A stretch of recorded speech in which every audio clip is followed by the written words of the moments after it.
योगी आदित्यनाथ कह रहे हैं कि हमने पहले ही कह दिया था कि उत्तर प्रदेश से या तो अपराधी उत्तर प्रदेश को छोड़ दें या फिर जो है अंजाम भुगतने के लिए तैयार रहें और मैं जो है उनको मिट्टी में मिला दूंगा। बुलडोजर नीति और जो है ठोको नीति के तहत उनको मिट्टी में मिलाने का काम जारी है। अच्छा, मुख्यमंत्री जी से पूछ के आ कि तुम्हारे पे कितने मुकदमे थे। देश का पहला मुख्यमंत्री होगा जिसने अपने मुकदमे अपने आप मुख्यमंत्री रहते हुए वापस लिए, वरना मैंने तो देखा 3 FIR हुई दिक्कत थी और संसद में ऐसे रो रहा था जैसे एक लड़की जब पहली बार शादी होकर अपने मायके की तरफ जाती है, मायके से ससुराल जाती है और वो लड़की रोती है। तो ऐसे देश का हमारे प्रदेश का मुख्यमंत्री लोकसभा में रोता था। हरिंदर ताऊ, मुख्यमंत्री लगातार कहते हैं कि जो सारे अपराधी माफिया और जो बाहुबली हैं इनका पालन पोषण पिछली जो सरकारें थी, सपा या बसपा की सरकारें हैं, उन्होंने किया था। ये सपा और बसपा पोषित गुंडे थे, अपराधी थे, उनको अब जो है खत्म करने का काम भारतीय जनता पार्टी। मैंने तो यहाँ ये भी देखा कि यहाँ का अपराधी पुलिस के संरक्षण में क्रिकेट भी खेलता देखा। तो आप किसकी तरफ आपका इशारा है कि पुलिस के संरक्षण में कौन क्रिकेट खेलता है? नाम याद नहीं रहते मेरे। अब मैं कोई अपराधियों का ठेकेदार थोड़ा ही हूँ, मैं बता ही तो सकूं।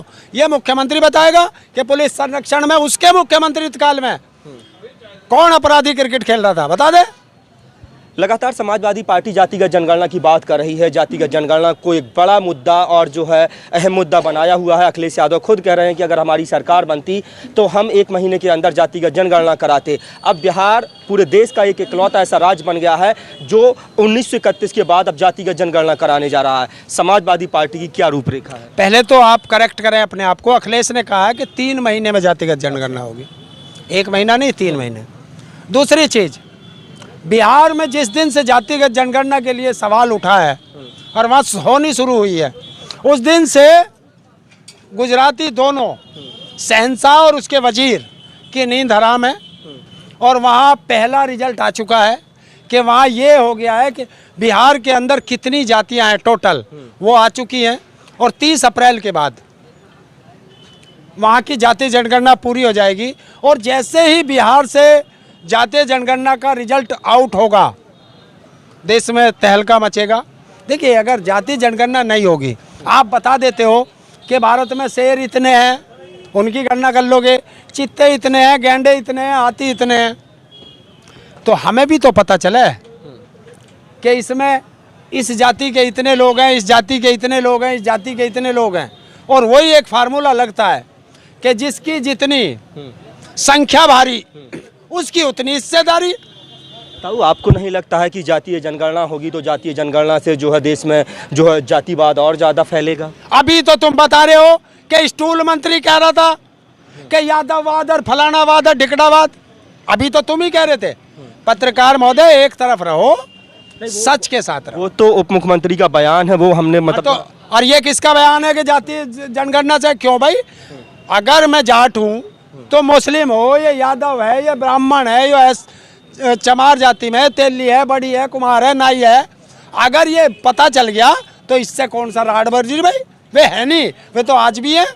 और मुझे भी पता और तुझे भी पता कि इस भैया की जाति है, इसकी है, इसकी है। तो अगर बात करें तो मायावती, अखिलेश यादव और योगी आदित्यनाथ के मुकाबले कौन बेहतर मुख्यमंत्री आपको लगता है? तीनों में कौन बेहतर मुख्यमंत्री है? अरे तुम पत्रकार हो, तीनों के कार्यकाल का देख लो, जिसके कार्यकाल में ज्यादा विकास हुआ हो वही बढ़िया मुख्यमंत्री। जिसके कार्यकाल में ज्यादा अपराध हुए हो, डाटा उठाओ, तुम्हारे पास NCRB का डाटा है। मैं ये नहीं कहता कि ये बढ़िया, ये बढ़िया, ये बढ़िया। तुम पत्रकार हो, तीनों के शासनकाल का डाटा उठाओ NCBRT का और उससे डिक्लेयर करो। तुम बताओ जनता को, मैं बताऊंगा तो तुम कह दोगे कि उसके फेवर का, उसके फेवर का। तुम तो पत्रकार हो, बताते क्यों नहीं देश की जनता को?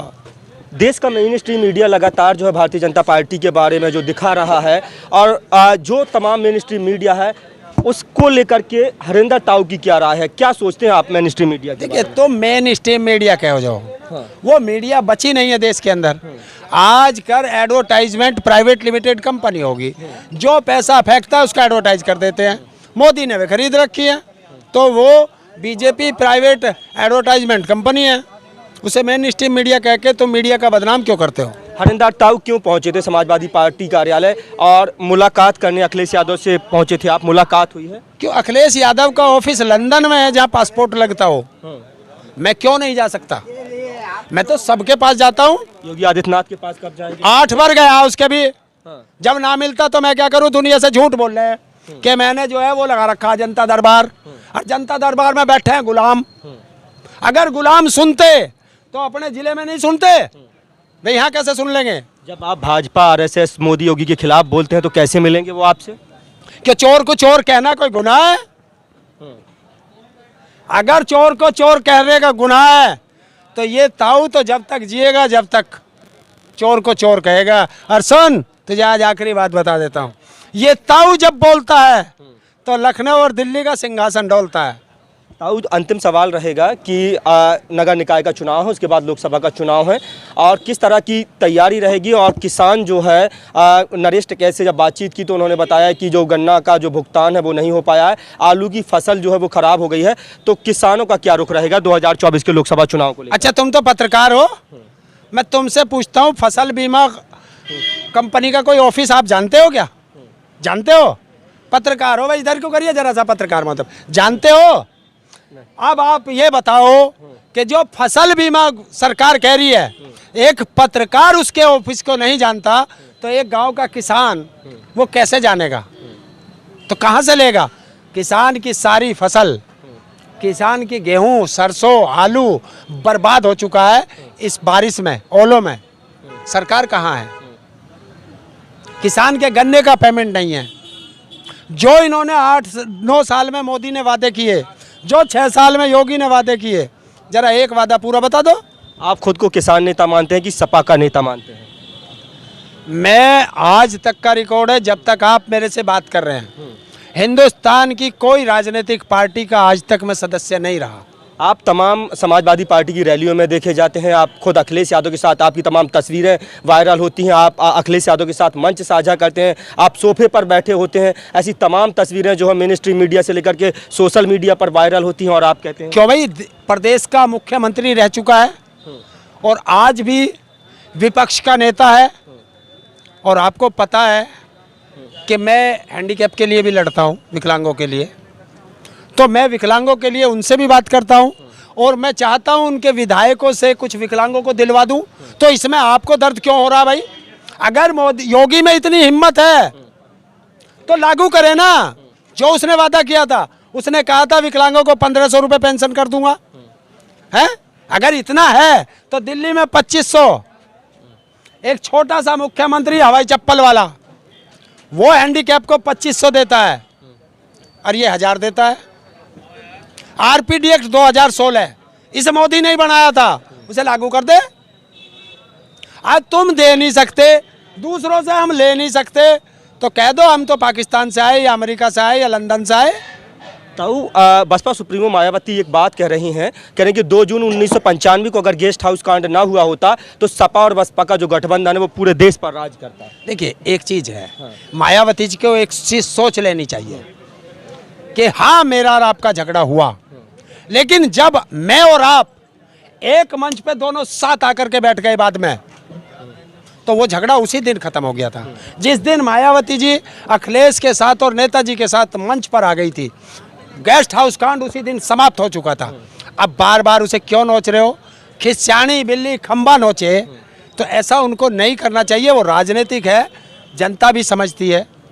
और एक चीज़ मुझे बताओ, आज तक मायावती जी ने पूरे उत्तर प्रदेश के अंदर, देश के अंदर, किसी किसान के लिए, मजदूर के लिए, महिला के लिए, हैं, एससी के लिए, एसटी के लिए, ओबीसी के लिए, माइनॉरिटी के लिए कभी सड़कों पे कोई धरना दिया है? दिया हो तो मुझे बता दो भाई। तुम हमारे धरने में तुम नहीं जाओ, हमारे पर लटपट रहा वहाँ तुम नहीं आओ, तो भाई ऐसे नेताओं से तो जनता उत्तर प्रदेश की राम राम करे। चलिए, बस एक सवाल रहेगा कि आप सपा कार्यालय पहुंचे तो चुनाव लड़ने की तैयारी कर रहे हैं कि हरिंदर ताऊ? नगर निकाय का चुनाव है, टिकट लेने के लिए आए थे, चुनाव लड़ेंगे, चुनावी मैदान में देखेंगे क्या आपको?